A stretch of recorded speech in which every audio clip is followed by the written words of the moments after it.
Thank you very much. I appreciate the introduction. I also want to give my profound gratitude to the Beckham family for sponsoring this lecture, and also for the School of Communications for allowing me to give this lecture.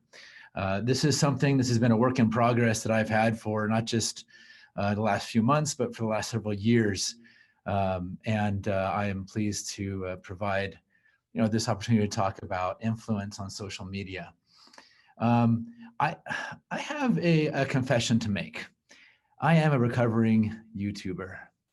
I've been a faculty member at a few universities, including the University of Houston, Purdue University, and now here at Brigham Young University. But in my spare time, I have spent a lot of time putting together YouTube videos in the arena of travel. I consider myself a travel videographer, although my 4 children may not consider the same.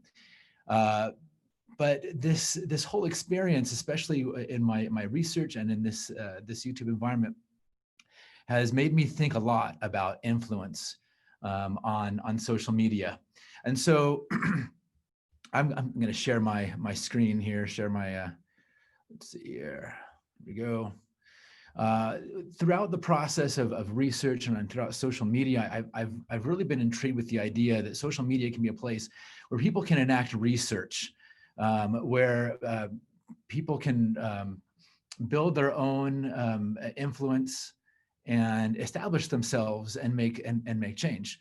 Of course, research goes back and forth about just how much influence social media can have on issues in society.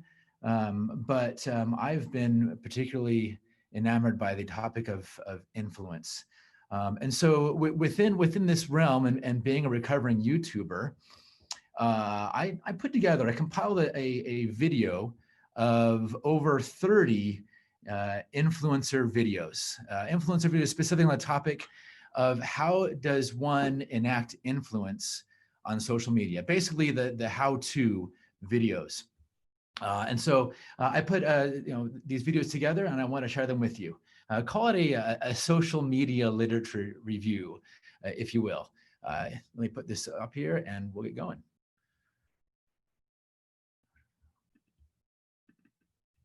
Oops. Hold on a second, sorry.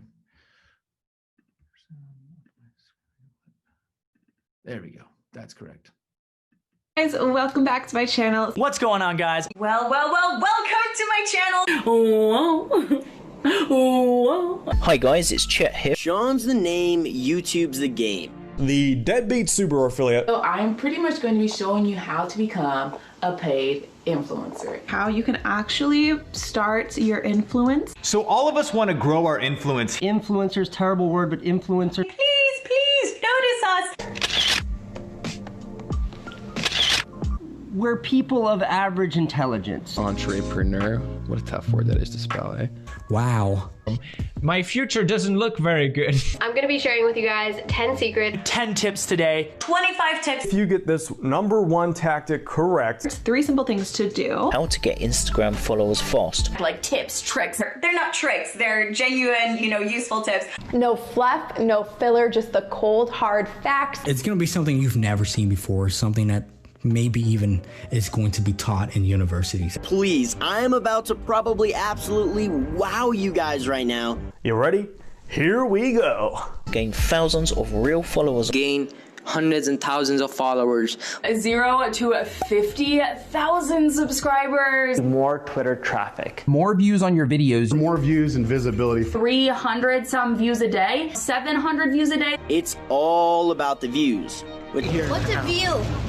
Something we'll never get on our YouTube channel. People get caught up with the number of followers they have. It's easy to get bogged down by the numbers. Get wrapped up too much in the analytics and It's really, really good content. Creating quality content. make compelling content. Content that you know will perform. Your content. My content, your own content. Good base of content. Give them quality content. It's crazy to me to see what content I'm making right now. Focus on your fans. You just need 1,000 true fans, 2,000, 10,000, 100,000. 1 million true fans. I would much rather have 100,000 of my hardcore subscribers than 1 million of like take it or leave it subscribers. Think about their wants and needs. No way am I saying to sell your soul to Instagram. So whatever it takes, because we all want to be famous on the internet. You start creating consistent content. Consistency. We can't emphasize enough about consistency. Consistency. I have to say it. It's probably been said 1 million times. Lots of videos. Upload more and upload more and upload more. YouTube is all about quantity. Quality stuff versus quantity. Like, maybe I can just sit in front of a camera and talk. Tweet 10 times a day. Hashtags are the secret sauce. Want to make sure you're using the right hashtags. Instagram hashtags are straight up confusing. Hashtags don't work anymore, Dominic. It just doesn't work anymore. Switch up your hashtag sizes. Up to 25 hashtags. Use all the hashtags. Use the right hashtags. 50 different keyword phrases. The follow, unfollow routine. So follow the accounts in that list one by one. You want to unfollow all the people we followed. You can buy followers, you can buy likes, you can buy anything that you want. Do not buy followers. Do not buy followers. You should be leaving genuine comments. And then I'm going to leave a comment below. Take time to comment. Commenting on other photos that are out there. Comment. You know, it's called social media. You have to be social. When I stopped commenting on videos, my channel really started doing well. Ask for shoutouts from relevant influencers. Catch the attention of other big YouTubers. I just published a new video on YouTube. Can you watch it for me? Finding other people who do the same type of content as you. I was wondering if you might be interested in giving us a shout out. Shout out to you. If you get denied, don't fret, just try again. I gave you value, and I should be given something in exchange for that. Go ahead and click the subscribe button below. Subscribe to my channel. There'll be like a link somewhere on here. I don't know where, somewhere. Comment below. Comment down below. Make sure you hit that like button. Smash like. What else could they do? I don't know. You figure it out. Have fun with it. Peace out, everybody. Woo!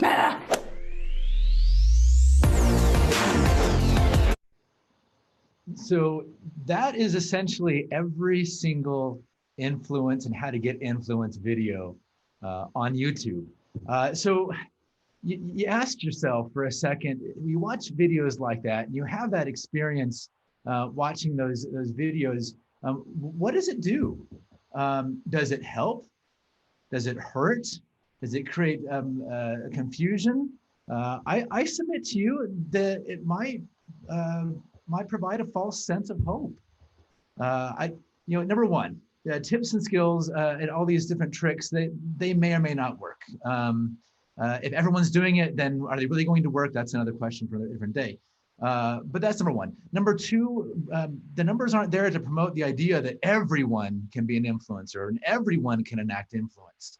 And so, the idea of watching these videos and getting this notion that I can just take these skills and plug and play in anywhere I want to isn't necessarily realistic. And this is kind of what I found both my professional and in the research side of things on influence on social media. Because realistically, there is no silver bullet for getting influence. It can happen randomly, it can happen in a strategic manner, but perhaps the most important thing we can do to understand influence on social media.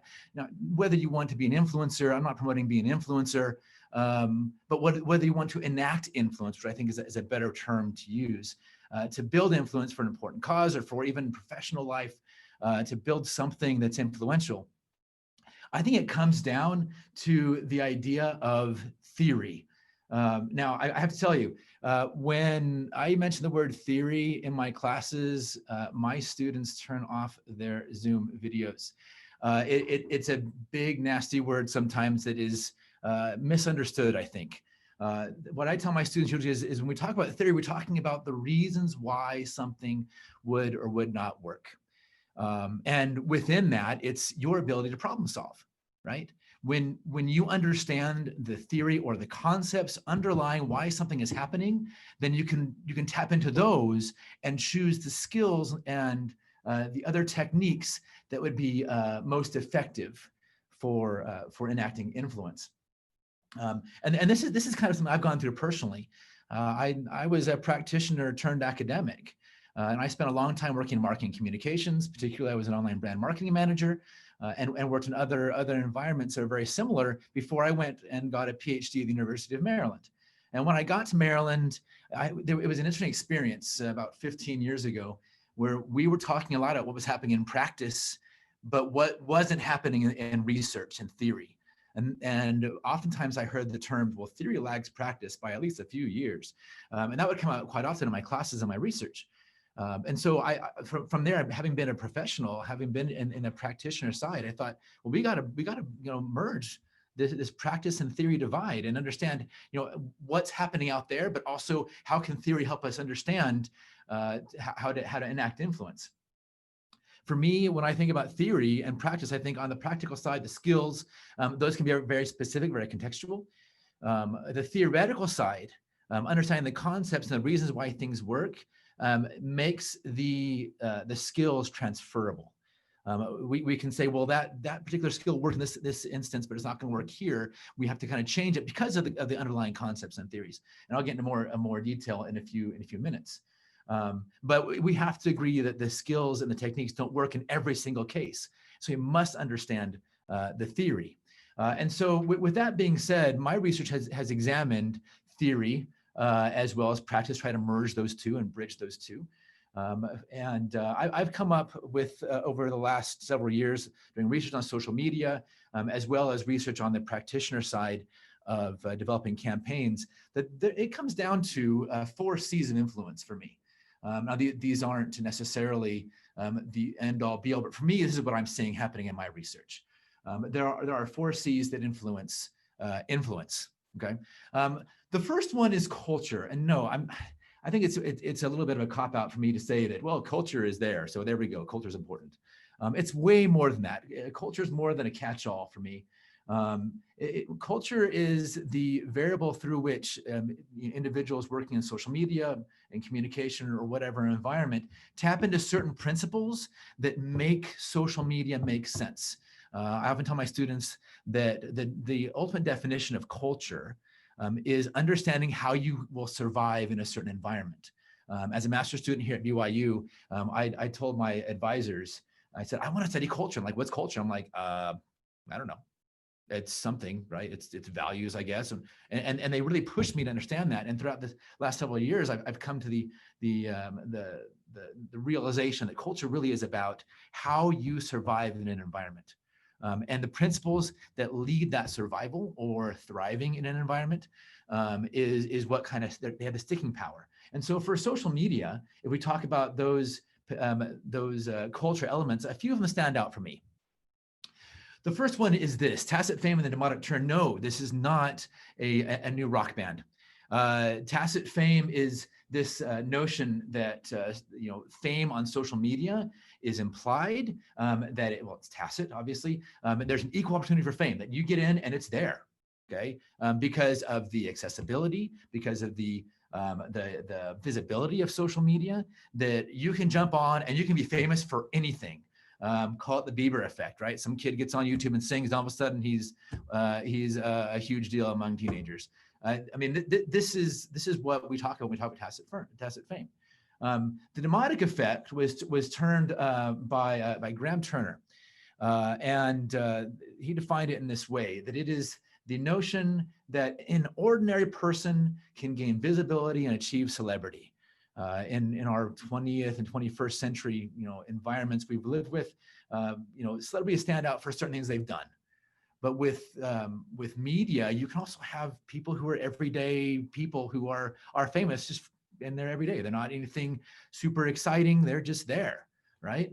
This was something that he termed with the rise of television. But with social media, I think that happens even more extensively. That we can kind of develop this fame around just being an everyday person. And if you don't believe me, go on YouTube and see all the top trending videos in unboxing videos or kids playing with toys at the store. This is a very everyday type thing. Research with my co-authors has confirmed this effect in the area of information. And that is that people can become famous if they have the information other people are looking for.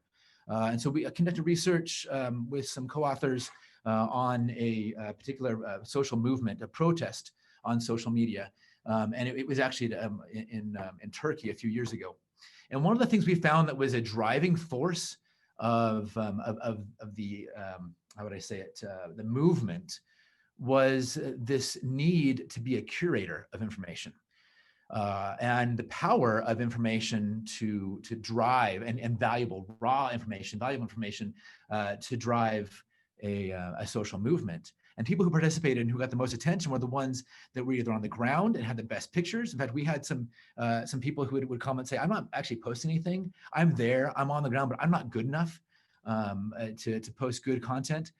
Here, and so they didn't have the information to access the proper information they wanted to share. But those who did emerge with influence were curators of information, and not just curators, but they were the ones that put the information out there. If we're using curator as kind of a metaphor in terms of a museum, right? They're the ones putting things out there on the walls for everyone to look at.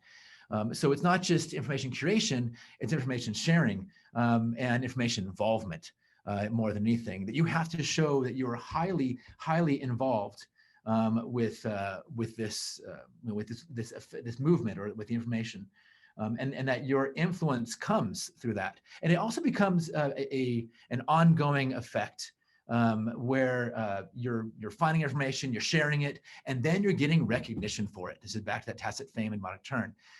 You get this recognition, and it becomes almost a habitual effect where you get more numbers, and you're like, I feel great about this. I'm going to keep posting and get more and get more. And you become a little bit addicted to that cycle. And that's kind of a self-reinforcing loop. In fact, this is one of the theories that often talks about this is called uses of gratification. It's a very old theory of media, but it's still relevant today with social media, in that you seek certain things, and as you receive the reward for that information you curated and you provided to the society or your social network, you want to do it more and more and more, and it reinforces itself.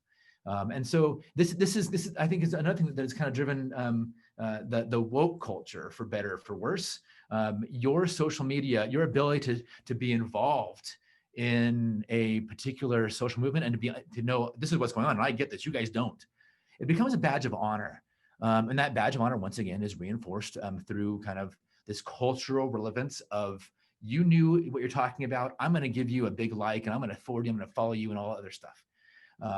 And that reinforces your involvement. Another concept that kind of goes with this kind of good response thing that I've often talked about, that reinforces, once again, the culture of social media, is the notion of engagement. And now, this is a pretty broad term, and it's something that I've been researching for quite some time. Engagement is obviously a buzzword, and a lot of people will use it to equate likes, comments, shares, and whatnot on social media. And we could use that, but those actually are activities. Social media activities and behaviors. It's not really what engagement is. Engagement is a process. Owen Sundar, who are pretty well connected to this research, often cite. They describe engagement as this process whereby you become, through your media interaction, through your ability to gain insight and any other kinds of rewards in your media interaction, that you get more and more immersed in that media experience, and it becomes habitual. Research that we've conducted has looked at different levels of engagement, where on the lowest level it might be like, I'm reading a post, or I'm perusing stuff on a certain topic, and you move higher and higher as you go through the process of maybe sharing other tweets or other posts, and then at the very highest level, becoming an advocate, where you jump on, you create your own content. Realistically, you only have about 10 to 20% of the people who are involved in any particular movement or any particular issue that actually move to that advocacy level. But at the same time, that's engagement, that you're constantly immersing yourself into this process. And so the notion of this engagement we've studied shows another level of path. If we're talking about an issue or some other thing you want to make a difference about and influence on, one of our more recent studies, we looked at 12 people who had engaged in a social movement or a protest on social media. We did in-depth interviews with these individuals, and they weren't just people who were like, hey, I read something and I thought it was pretty cool. They're people who jumped in and started communicating. They were the highest level of that engagement I was just talking about. And we found some of the path started with this competence, and the competence that to use the actual social media platform, the understanding of things like the analytics and the right things to say. And then they found this utility that I have a voice. I have a voice with the number of different platforms I'm using, the way I'm using the platforms. This utility drives my ability to seek influence. And then with that utility comes the effects. Again, like I mentioned previously, that kind of call and answer, so to speak. When you're on social media, you get this response, it reinforces, it says, hey, you did a good job, keep going. And those effects become a major issue all the way to that central point is the issue itself, where they're like, okay, now I'm here. Now I'm part of this issue. I am, and they won't necessarily use the term influencer. Many of them didn't. In fact, it's often a very derogatory term. But they found themselves as being an advocate because they had gone through these kind of different paths, different levels of engagement towards finally being involved in that issue. And I've arrived. I'm there. This is part of me, and I'm part of it. And so it's a very interesting component of the culture itself. So I know it sounds like a tangent. I kind of gone from culture all the way to engagement, but what I'm trying to say is on the cultural component, engagement is in that being immersed within that culture and being reinforced over and over again. That is the essence of social media culture and what drives influence. And influencers, or anyone who gains influence, they know how to tap into that reinforcement, and they use it themselves. The next C that I talk about is context. And context is this notion that influence is fleeting. There's no one influencer has a key to the city of influence on every topic. Influencers tend to create their influence around a particular topic, a niche. In fact, the video that I put together previously was a lot longer. I was in 20 minutes and I had to cut it down. But one of the things that people kind of started talking about was niche, and that I felt that kind of covered the content area. But filling that niche, and if you as a way to kind of talk about this, think about the Pepsi commercial from a few years ago with Kendall Jenner. It was a commercial about Pepsi and peace and police brutality. And it failed. It was panned for a number of reasons. But one of those reasons was because the influence they pulled in was Kendall Jenner, a fashion influencer who at the time had not gotten too involved in a lot of social issues. And it was deemed as disingenuous, as Pepsi trying to tap the influencer market and also trying to get attention for this. And what it comes down to is we're talking about context, the context of the individuals, about them being involved. And being able to speak to a certain thing is one of those elements of influence on social media. So we found this another study we did. This was a study among protesters and protests in Taksim Square in Turkey a few years ago. We took a look at all the social media content to see which ones were the most popular and see the ones that were getting the most traction. And what we found was it was very topical, temporary. Things would move and then fall off the face of the earth. Another thing would move up, and very fleeting. And we did do follow-up interviews with people in a different study, and we confirmed this, that they understood themselves that, look, this is going to happen for a little bit of time. This particular topic, you get your 15 seconds of fame, and then something else is going to come up with regard to this particular protest. And we found that to be pretty resonant in our research. One of the things we found within the context is not just about being temporary, being involved in that topic, but you also have to be very good in communicating, and particularly in this study, when we looked at Turkey's Taksim Square protests. At the time, the president of Turkey shut down the internet. Or started trying to find people and find accounts and shut them down as well. And one of the big discussions among the people we interviewed was that in order to gain influence, you had to know how to work around what the government had imposed upon you to continue building that influence. So a lot of communicative competence, which is a concept that's been used quite often in both public relations literature, communication, also in education literature, communicative competence is there. And it is this notion that you rise to the top because you understand how to communicate in an effective way. And that you're not just, as I showed in that video, yeah, I made fun of you influencers in that video because it's fun to do. But I'm just like sitting here talking in front of a camera, that's all I have to do, right? No, that's not it. That's not communicative competence. But you have to have competence in that topic area, and that builds, and that comes from the information as well, but it builds your influence. All right, so I found a study recently that kind of reinforced this and this competence. It's about the person. It's not necessarily about, you know, I guess saying the right things is there as well.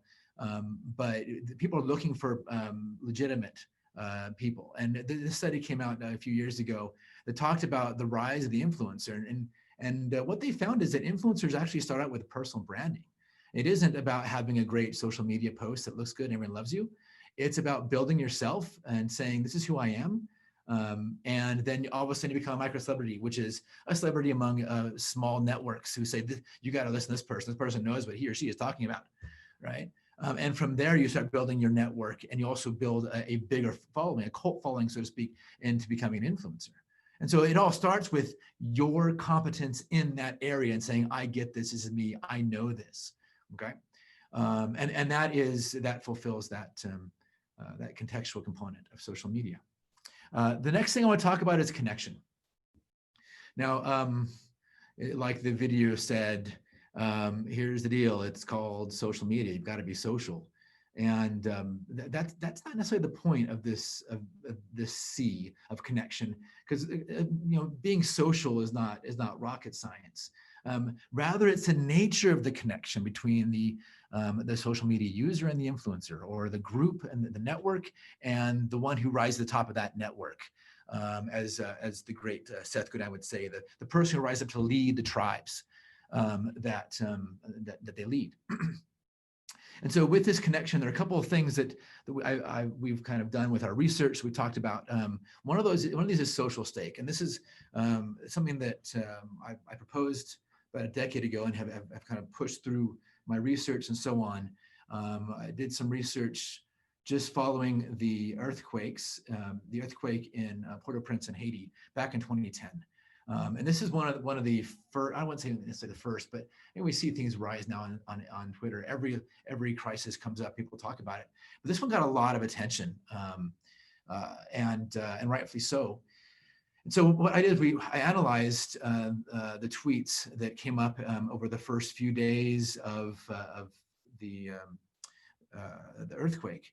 And what I discovered was there is this thing where people are communicating with their audiences and with their networks. And what I termed it was social stake. And social stake is twofold. It's, you know, you have the idea of a stake is you have an investment in something, right?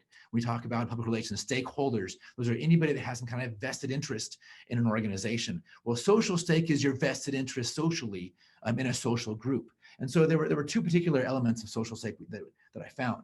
Number one is that you have a stake in your network access, like you're a gatekeeper to your network, and that you're going to share stuff with them based on the value you think they're looking for, and you're not going to sell them out. We've since done studies with brand ambassadors, and they've said very similar things, that, you know, when I accept to work with a company like a Disney or another company, that I'm not going to sell my network out.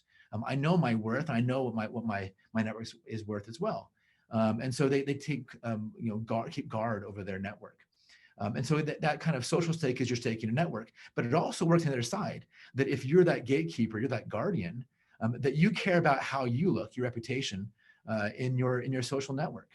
And if that's happening, then you're very particular about the connections you make, and you're very particular about how you build your social media content based on those connections, how you look, and also how you guard and protect your network. I think influencers tap into this quite a bit, and in that kind of guarding realm, they make their networks feel like they're on their side, right? Everything from telling them flat out, look, I'm not going to sell you out. I'm not a sellout, to telling them, look, this is stuff that I think you would love because I know you guys, right? Which leads to another principle that is really old, but way relevant today. Parasocial interaction. Horton Wall proposed this back in 1956. And so, I mean, I'm not trying to say this is outdated. But this was focused on television. And the notion of parasocial interaction is that you feel a faux connection, a meta connection to the people on, well, at the time on television, these personalities. You feel like you're friends with them because they reveal things about themselves, or they're always there, and you feel like this is my friend. And it's someone that I can talk to and feel close to, which is completely antithetical to the idea that they're celebrities and they're separated from you, right? But somehow media does this to us. I think in social media, it's even worse. I mean, I guess you could say it's even better if you're into parasocial interaction. But the notion that you can connect with people, especially if we focus on the other principles like the mnemonic turn, the idea that everyday people are on there. Well, they're everyday. They're like me, right? I feel like they're my friend. And then you get into this interactive media, which television was not.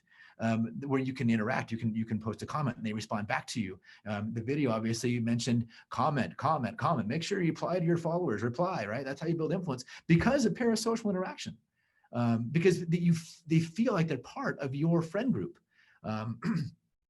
And a few of the things, the influencers that I've noticed that they do is, even in the very beginning of the video, how do they start every video out? Hey, you guys, you guys are gonna love this, right? Very social, very feel like I'm removing that barrier of celebrity between me, the celebrity, the influencer, and you, the pawn or the one who's watching me. And the nature of the media itself that they post, being raw, unfiltered, feeling real, makes you feel like you're connected. And so connection is a critical component of influence. The last C that I want to go over, and if you have questions, please go ahead as I'm rambling on here. Please do go ahead and post them in the Q&A, and I'll reach as many as I can at the end here. The last one is communication. Now this, you think, oh, come on. Yeah, of course, it's content, right? The beginning of that video. Well, it's true, it really is content.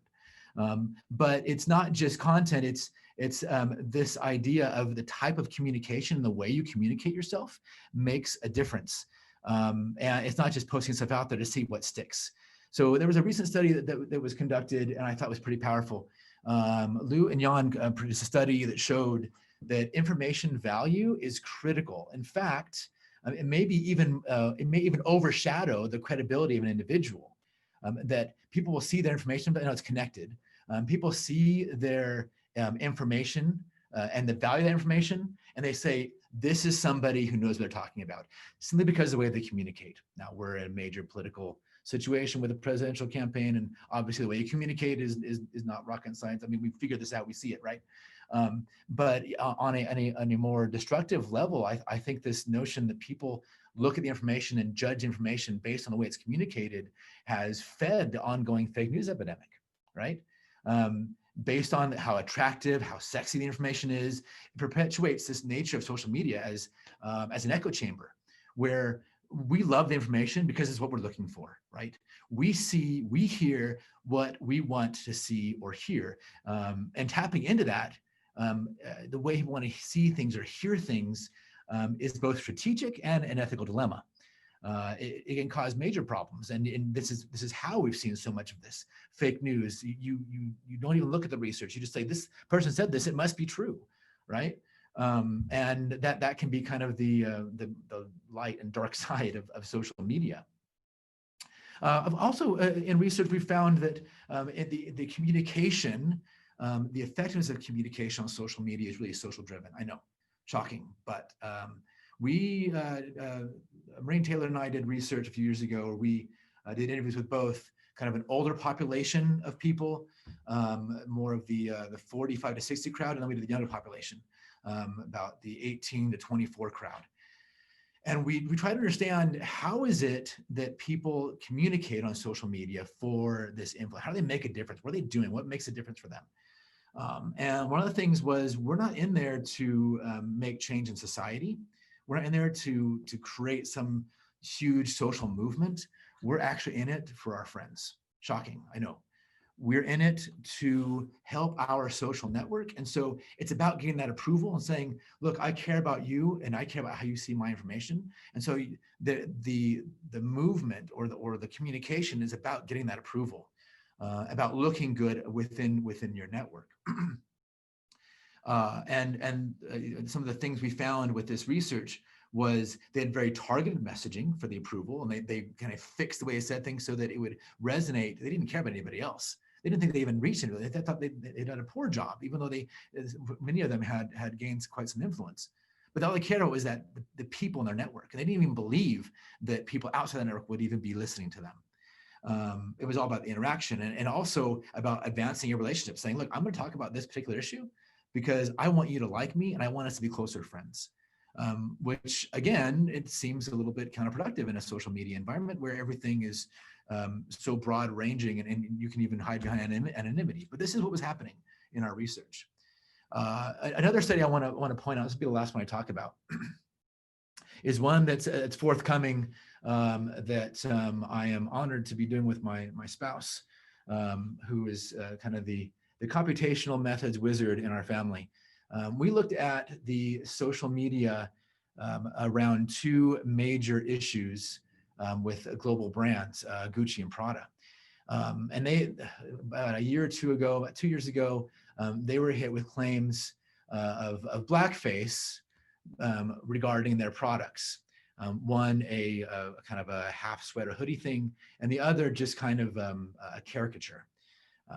Within about 2 or 3 months of each other, these two brands released these. And immediately there was major social media backlash. People calling them racist, calling them to people to boycott Gucci and Prada, calling for them to pull the products down, which they did. They eventually did. But what we did is we looked at all the tweets for within a given period, about I think it was 3 or 4 days. Really, in social media, to be honest, a movement or some issue really has a 3-day time frame where it gets big and starts to kind of die off until something else happens and brings it back up again. But so we looked at over 3 days of information here, and what we did was a semantic network analysis, and this study is forthcoming. What we found with this network analysis, and I'm not going to go into detail about what these all mean, but it pulls out the main dialogues. It looks at the connectedness between words or phrases in tweets, and it goes across tweets. We're not looking at the most popular words overall. We're looking at the most often used connections between words, and this creates a dialogue. And so we have different clusters, and the first 5 clusters are the most dominant. And looking at these clusters, the top one is Prada, the bottom one is Gucci. We find that there are certain themes that arise in these clusters. If you're looking at the, let me pull these up and I'll show examples. We found there were actually 3 main things going on. Number one, we found that there was a lot of referencing, and this is historical, not referencing people, but things. Saying, well, this happened in the past. In fact, in some of them, you'll see that Prada is mentioned in Gucci and Gucci mentioned in Prada. Even though Gucci happened after Prada, they've had other issues previously on blackface and racism. Other brands got pulled in. If you look at, trying to see if it brings out cluster 2 on the bottom, it brings in Montclair, which is another fashion brand that was not related to this at all. They had their own issue previously, but people brought it back in again. And this referencing really kind of got the conversation going and created influence. Another one is social tagging. This is where you start bringing people into the conversation. It's not just, hey, I hate this, and let's see who reads my tweet or my post, in this case, tweets, obviously. It's let me tag people and get the discussion going. This goes from a number of things, including a lot of people tag Katy Perry. And I'm not saying hashtag, I'm saying tagging her account and bringing her in and saying, look, Katy, you represent this. You're off base here. You're wrong. Others brought other active people involved. So you've got 2 Chainz, Meek Mill here. And these are recognized entities here, recognized people in the community that is trying to fight racism and things like blackface. And so these people were tagged to gain more traction and to build that discussion. Then finally, calls to action was a huge component, and this is expected, right? Some of the most common or most popular, connections were those that talked about, boycotting things and saying we've got to call for an end to people doing stuff like this.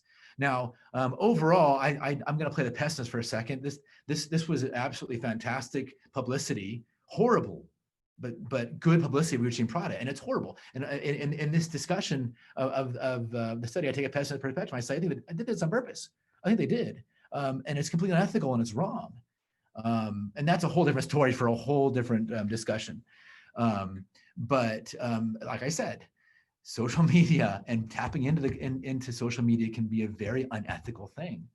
And as a professor here and in the university I worked in, I'm always trying to move my students on the other side, on the good side rather than ethical side, because you can use these for these principles for good and for bad. But the notion that bringing influence through referencing other things that have happened, I can think of on other cases, bringing and saying, look, this happens over and over again, guys. We need to stop this, right? Social tagging, calls to action, all of these things are critical for building influence. So, at the end of the day, we'll continue to see the funny memes, the celebrity gossip, the dominating trending topics on social media. But to gain influence for an issue or other level of influence or interest, it comes down to this. It's cultural, about attention, involvement, and that reputation within that involvement structure, okay? It's about expertise and the relevance that you know what you're talking about and that you can show it. It's about the connection with your networks, not necessarily saying, hey, everyone's gonna see this, it's gonna be the most retweeted tweet ever. It's about tapping into your network effectively. And finally, it's about the value of the communication that you're providing. And the things you include, the specific tropes or techniques that you put in to build value for those who are reading your stuff. So this is what I found. You may agree or disagree with some of these things, but in the theme of our political environment today, I am Brian Smith, and I approve this message. Thank you very much. I'll take any questions. I'll go ahead and provide them with regard to any question. Go ahead and put them in the Q&A, and I'll try to answer any that I can.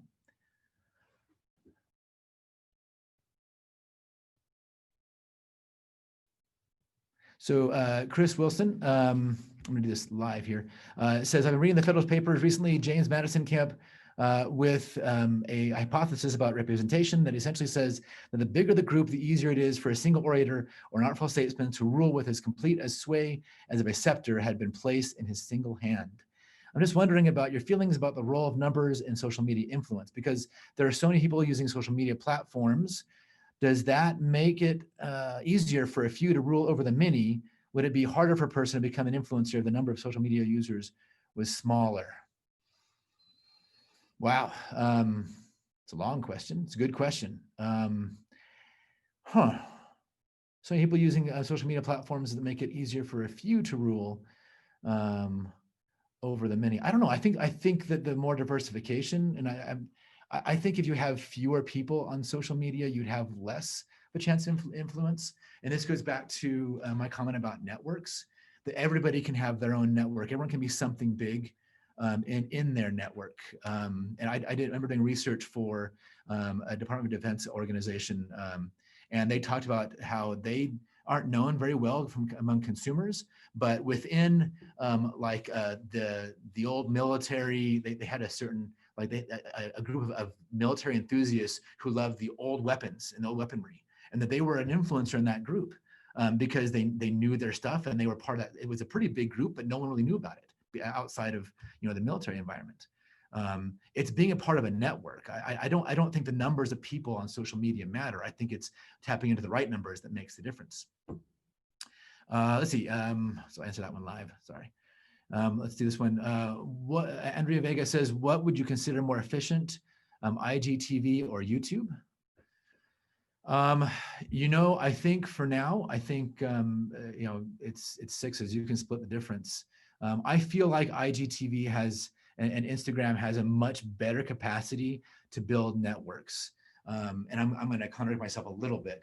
I think YouTube is so saturated and people have YouTube has been around longer than Instagram, and Instagram's popularity has risen.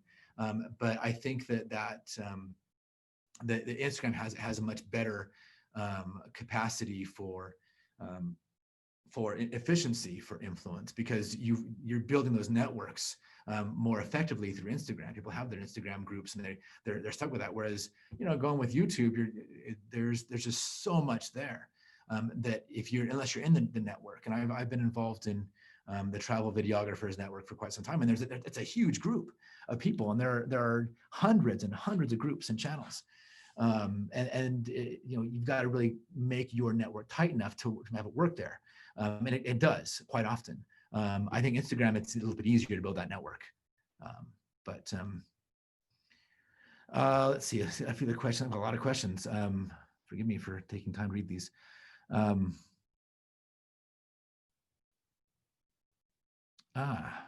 This is a good one. Jacob Thompson, what are your feelings on the theory that people are becoming less active in social reforms because they feel justified when they leave a like? This is the notion of slacktivism, and I was gonna go into this a little bit in my discussion, but I didn't want to keep going and going on the discussion, and I was hoping someone would talk about this. The inimitable Malcolm Gladwell, following the Arab Spring uprising, he famously said this, that the moment that Egypt closed down the internet, change began to happen. In other words, because people stopped being on their phones and got out and did something, that made the difference. And I actually agree with that. I think my personal feeling is that people do become less active in social media because they feel like they've made a difference. They've hit a like. I supported something. The old Studio C skit still comes to mind, where Matt Meese is, he's Facebook, and he's like, I'm at a whole organization. We just hit like, and we're making a difference. And it's funny because that's what people think, and it doesn't make a difference. I think that in as much as social media involvement moves you to do more things, then that's there. And that's one of those conundrums that researchers have had a hard time figuring out, because some research has proven that people who, youth or younger citizens who are active on Facebook groups, political groups in Facebook, are also more likely to be active socially outside of Facebook on the street, IRL, so to speak, right? And if you look this research up, is really interesting. Homero Gil de Zuniga, who is in Vienna, the University of Vienna, some fantastic perspectives that what happens on social media gets off social media if it reaches certain things. So it drives you personally, and that doesn't always happen. You get, as I mentioned earlier, our research on engagement shows that you're gonna get like 10%, maybe 20 max, who are gonna move into that advocacy area, where most of them are gonna be like, I hit like, I forwarded, I even put a comment, and I'm good, right? So let's see. I got a couple other ones.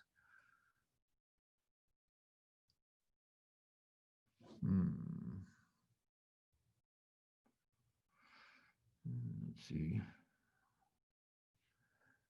Here's one. This is the problem being on Zoom. Okay, this is an interesting one. Dr. Quint Randall provides an interesting question that says, besides dancing in time, what is the biggest difference between TikTok and YouTube in terms of culture? I got to be honest with you, I don't think there is much of a difference between TikTok and YouTube and culture. And you're free to debate me on that particular point. But I think it's just the way that they tap into their the cultural elements of social media. TikTok is raw, and TikTok is different, and it's short. And I have to admit, I was surprised when Vine went away, because I thought that's where people want to go. They want short, fun videos. I think that both TikTok and YouTube are going to tap into kind of that self-reinforcing entertainment level. We talk about uses and gratifications. Entertainment is a major component of that. I think that TikTok has done it in a way more effectively than YouTube has. And again, it's new. And I think that's what happens is I've seen other questions I haven't had a chance to answer where it's like, do you think there's going to be a new, should there be more social networks that are going to rise? And social networks come and go really quickly. But what we've seen is the ones that have staying power tap into that niche, right? On TikTok, you're not going to have videos, very many effective videos on do-it-yourself fix-its or the how-tos. It's something for entertainment, and they're tapping into this. How many TV shows do we have about dancing and singing, right? Music and dancing it seems like every show is like that, just like police dramas. We got police dramas, dancing, and music. That's what we're about, apparently. And TikTok tapped into that really effectively. And so that's why I think that we're seeing maybe different types of engagement on both, but I think the cultural principles are the same. Let's see. By the way, if you have questions you want answered, please put them in the Q&A. I'm not even looking at the chat right now because I've got so many questions on Q&A. And I'll answer maybe one or two more here. Let's see.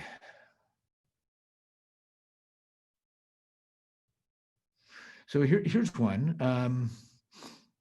As research continues to be developed and shared in relation to social media and influencers, do you see any potential room for changes in behavior on how influencers go about influencing others? Well, yeah, of course.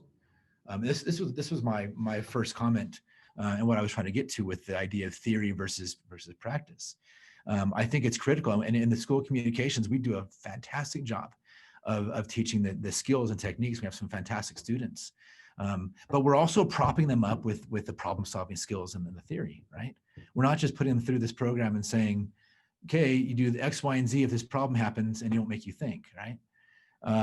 So when we talk about influencers, of course they're going to do different things because some of these things aren't going to work anymore. Some of this, I was an old, like early 2000s, an affiliate marketer, and some of those things you did in affiliate marketing don't work anymore, and they're not effective because everyone's doing them, or because it's just not the way that things have gone. So the skills and the techniques are definitely going to change, and the behaviors are going to change. But and I think a lot of influencers tap into this stuff without knowing they've tapped into it either. So it's not necessarily as purposive as I'm making out to be here. But I do think that there's this the cultural principles are going to tap into those, and culture changes too. Social media culture is going to change. It's very dynamic. Culture is not a static thing, and maybe there'll be a time when being woke is out of mode. I don't know. It could happen, and that whole element of that culture could change. That means that changes the way you influence. Let's see. Let me see if anything else. Maybe one more question. Let's see.